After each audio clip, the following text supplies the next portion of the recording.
샬롬, 주님의 변함없는 은혜와 평강이 2021년 신축년의 첫 시간을 보내고 계실 사랑하는 모든 성도님들의 가정과 인생 가운데 충만하시기를 주님의 이름으로 축원합니다.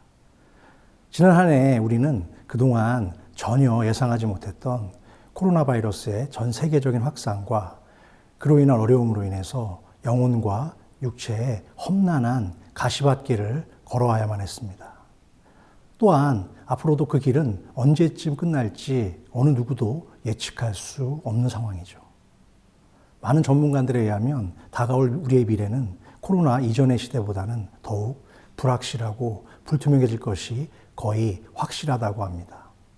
그러나 그와는 반대로 생각해 보면 미래가 불확실하다는 것은 상대적으로 새로운 도전과 변화의 시간을 거쳐서 더욱 확장된 가능성의 세계가 우리를 기다리고 있다고 볼 수도 있습니다. 그래서 우리는 새로운 세상에 도래할 영적 성장을 위해서 목표를 새롭게 설정하고 그것을 향해서 도전을 받고 변화를 받아서 앞으로 계속 나아가야 할 줄로 믿습니다. 그러므로 하나님의 도우심을 받아 살아가는 우리 모든 성도들은 성령께서 오늘도 우리에게 가르쳐 주시는 교훈, 그것을 통해서 은혜의 길을 빼달아야 되고 또한 이 세대에게 들려주시길 원하시는 하나님의 음성이 무엇인지 우리는 찾아야만 합니다. 그것을 어떻게 찾을 수 있을까요? 말씀과 기도를 통해서만 그것은 찾을 수 있는 것입니다. 그래서 저는 오늘부터 수요 메시지라는 형식을 빌려서 성도님들과 온라인상에서 함께 만나서 하나님의 말씀을 여러분들과 함께 나누려고 합니다. 오늘은 그 첫 시간으로 폭풍과 환난 속에서 어떻게 우리는 감사와 평안을 계속 누릴 수 있을지 바울의 데살로니가 전서의 말씀을 통해서 함께 찾아보기를 원합니다.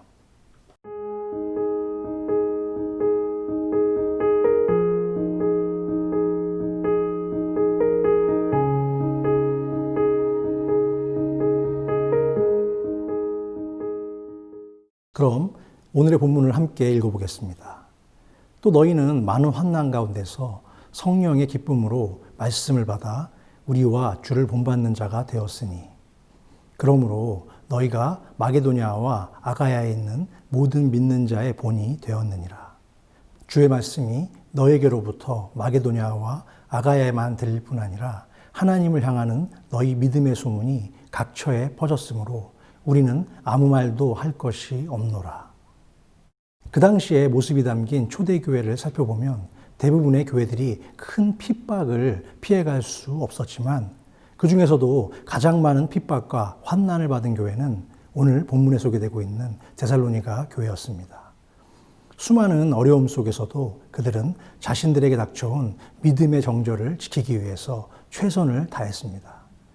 그래서 사도 바울은 데살로니가 교인들에게 늘 마음속 깊은 감사와 특별한 애정을 가졌고요.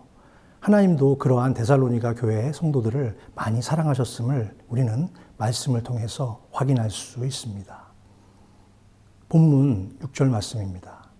또 너희는 많은 환난 가운데서 성령의 기쁨으로 말씀을 받아 우리와 주를 본받는 자가 되었으니 이 말씀을 통해 우리는 주님을 본받는 삶이 어떠한 삶인지를 잘 알 수가 있습니다.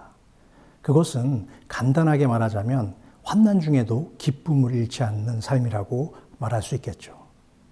하나님을 따르는 성도들은 아무리 힘들고 어려워도 웃음을 잃지 않고 당장은 잘 보이지 않는 것 같지만 언젠가는 볼 수 있다는 확신과 소망을 가지고 앞을 향해서 나아가야 합니다. 가끔 보면 삶이 어려워도 크게 내색하지 않는 사람들이 있습니다. 그들은 힘들어도 늘 긍정적으로 자신의 상황을 생각하고 내일을 위해서 열심히 노력하며 자신에게 주어진 삶을 늘 감사와 긍정으로 받아들이죠. 이처럼 어려워도 기쁨을 잃지 않고 그 일이 잘 안 풀려도 내일의 소망과 확신을 가지고 나아갈 때 하나님도 감동하시고 주변 사람들에게도 선한 영향력을 끼치는 줄로 믿습니다. 오래전에 돌아가신 현대그룹의 정주영 회장은 생전에 현대가 배를 만드는 조선업으로 해외에 진출하는데 큰 어려움을 겪게 되자 직접 본인이 출장길에 나서서 외국 바이어들에게 당시 우리나라의 500원짜리 지폐에 그려진 거북선을 자신의 지갑에서 직접 꺼내서 보여주며 한국의 조선 기술을 의심하던 외국 바이어들을 설득했고, 거짓말 같았던 그 일로 인해서 전혀 불가능해 보였던 어려운 조선 사업을 결국 성사시키고야 말았습니다. 그는 평소 임직원들과의 회의 때도 무슨 일이든지 시작할 때는 일단 먼저 머릿속에 안 된다는 고정관념과 부정적인 생각을 버리고 시작하면 그때부터 안 될 일도 되기 시작한다 라는 말을 자주 인용했었다고 합니다.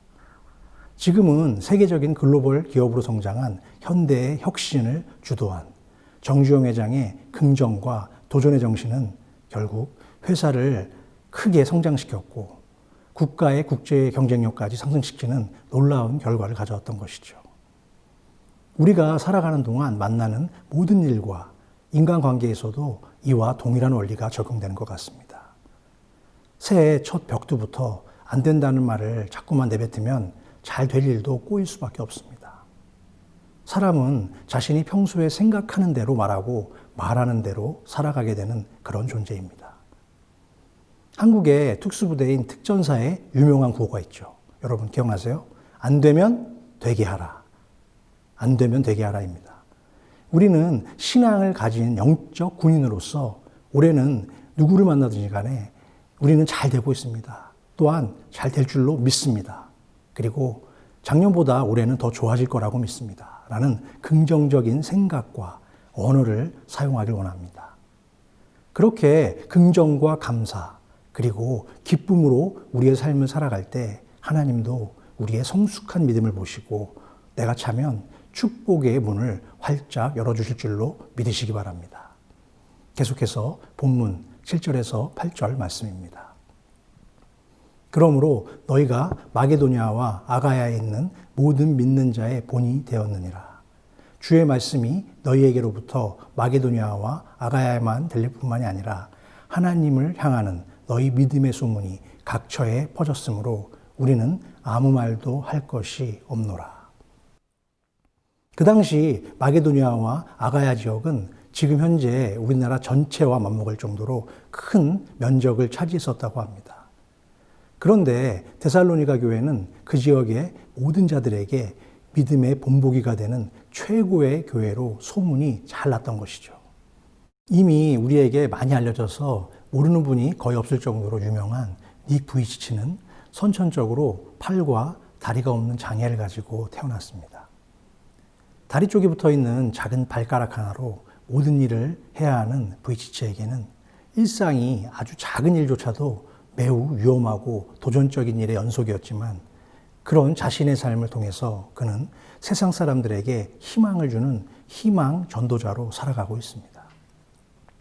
닉 부이치치가 호주 시드니 지역의 부흥회를 위해서 연합기도회에 특별 강사로 초청되었는데요. 작은 발가락으로 힘겹게 성경을 넘긴 닉 부이치치가 찾은 말씀은 시편 23편 말씀이었습니다. 그리고 그의 간증이 이렇게 시작되었습니다. 저는 어렸을 때부터 하나님께 저의 장애를 고쳐달라는 기도를 날마다 했습니다. 그러나 제 모습은 전혀 변하지 않았죠. 친구들은 그런 저를 놀려댔고 다른 친구들이 쉽게 하는 행동도 저에게는 엄청난 도전이었습니다. 남은 평생 이렇게 불구자로 살아야 한다는 게 너무나 절망스러워서 한때는 자살을 시도하기도 했습니다. 그렇게 방황의 늪에서 헤매이던 어느 날 하나님이 저를 만나주셨고 이 말씀으로 저를 유래해 주셨습니다. 여호와는 나의 목자시니 내게 부족함이 없으리로다.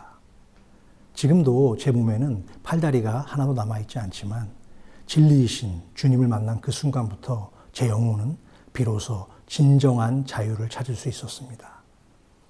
그의 선천적인 장애는 어린 시절 자신의 모든 꿈을 앗아갔던 절망의 도구처럼 보였지만 하나님은 그의 장애를 통해서 한국, 호주뿐만 아니라 전 세계를 대상으로 영혼의 깊은 수렁에 빠진 자들을 향해서 하나님의 말씀을 전파하는 최고의 전도 도구로 사용하셨습니다. 우리 브릿지 교회의 새해 목표를 믿음의 역사가 살아있는 교회로 정한 이유는 결국 주님이 가장 기뻐하시는 교회, 주님의 마음에 쏙 드는 교회, 주님을 최고로 사랑하는 교회와 성도가 되어서 우리가 속한 지역을 섬기고 아직 믿지 않는 자들에게 하나님의 사랑을 전하며 선교의 사명을 열심히 실천하다 보면 자연스럽게 믿음의 아름다운 소문들은 하나님과 주변 지역에 자연스럽게 전파될 줄로 믿습니다.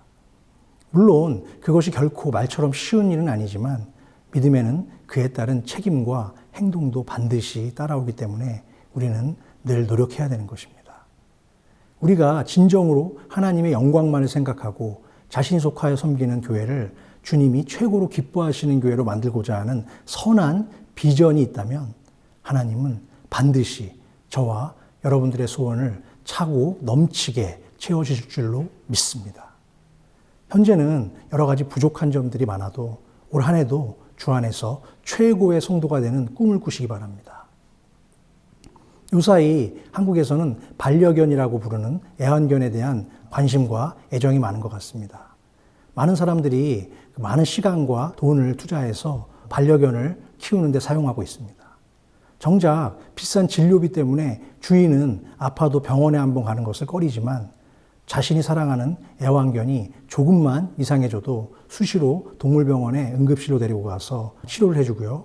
또한 주기적으로 강아지의 이 미용에도 적지 않은 돈을 쓰고 있다고 합니다. 애완견의 생일날엔 동네 친구들을 한자리에 모아서 파티도 열어주고 심지어 개들을 위한 장례 서비스 대행업체까지 등장하고 있다고 합니다. 사람들은 왜 그렇게 자신의 아끼는 애완견에게 적지 않은 돈과 에너지 그리고 시간을 지불할까요? 그것은 주인이 홀딱 반해서 지갑을 열게끔 개가 먼저 목숨을 걸고 자신의 주인을 너무나 사랑하고 좋아해 주기 때문입니다. 주인이 늦게 올 때 다른 가족들은 다 자고 있어도 개는 자지 않고 끝까지 주인을 기다리고 있다가 주인이 오면 어떻게 하죠? 펄쩍펄쩍 뛰면서 난리치며 좋아합니다.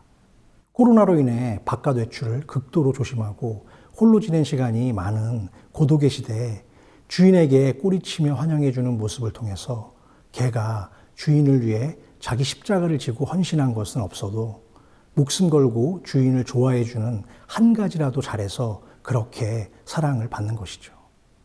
이처럼 내가 하나님을 섬기고 헌신하는 것보다 중요한 것은 하나님을 사랑하는 것이 먼저입니다. 그렇게 좋아하다 보면 점차 관심도 더 생기게 되고 헌신과 봉사도 기쁜 마음으로 열심히 하게 되어 있죠. 하나님은 자녀인 우리들이 어떤 업적이나 공로를 세워야만 반응하시고 축복하시는 분은 아닙니다. 일단 우리가 섬기는 모든 헛된 우상들을 버리고 하나님을 바라보며 사랑하면 그 나머지 모든 삶은 다 책임져 주심을 믿으시기 바랍니다. 그러면 구체적으로 하나님이 성도들을 바라볼 때 가장 좋아하고 기뻐하시는 삶의 모습들은 어떤 것일까요? 하나님이 가장 좋아하시고 기뻐 받으시는 성도의 삶은 날마다 그분을 예배하고 찬양하며 나에게 주어진 모든 환경에서 자족하며 만족하는 겸손한 삶이라고 저는 믿습니다. 여호와는 나의 목자시니 내게 부족함이 없으리로다. 아멘. 오늘도 우리에게 주어진 그 어떤 장소와 어떤 상황에도 감사하며 하나님과의 깊은 교감을 위해서 늘 말씀과 기도, 찬양을 통해 적극적으로 하나님께 여러분의 사랑하는 마음을 고백하시기 바랍니다. 그러면 하늘에서 내려오는 하나님의 평안과 안식이 여러분의 지친 몸과 영혼을 새로운 은혜의 세계로 안내할 것입니다.